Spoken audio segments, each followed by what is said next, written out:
It isn't typical for a college draftee to attend instructional league play after finishing a first full season, especially if has had a successful and healthy one.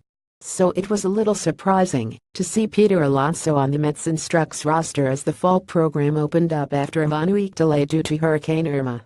By all accounts, Alonso, the Mets' second-round pick from the 2016 draft, had a strong first full professional year. The University of Florida product, ranked number 7 on the Mets' top 30 prospects list, spent most of the year in the Class A Advanced Florida State League, a circuit rightfully known as a pitching-friendly league, and eventually hit his way up to AA. Combined, the first baseman finished with a .289, .359, .524 line to go along with 18 homers. That came in 93 games as a broken hand forced him out early for 6 weeks. Mets pipeline. But Alonso isn't at Instructs, which runs to October 14 for the Mets, and will not include any games against other organizations this fall to make up for lost at-bats. The Mets wanted Alonso to come to St. Lucie to focus specifically on one side of his game. Instructional league is a time for continued exposure of specific refined work, Mets farm director Ian Levin said. He has some work to do with his defense.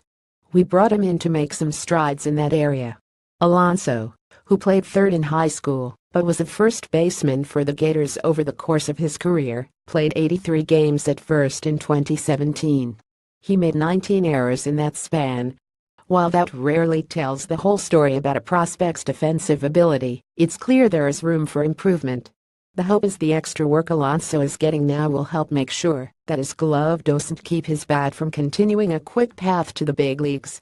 He realizes that's an area he needs to continue to improve at, Levin said. Has put in a good amount of effort and has totally on board. His bat has the chance to be impactful, and we want to make sure Hess ready for that, so he can live up to that.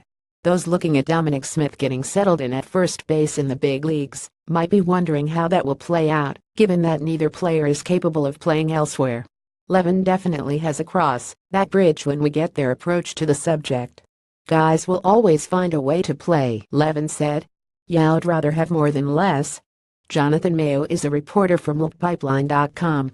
Follow him on Twitter at Jonathan Mayo and Facebook, and listen to him on the Weekly Pipeline podcast.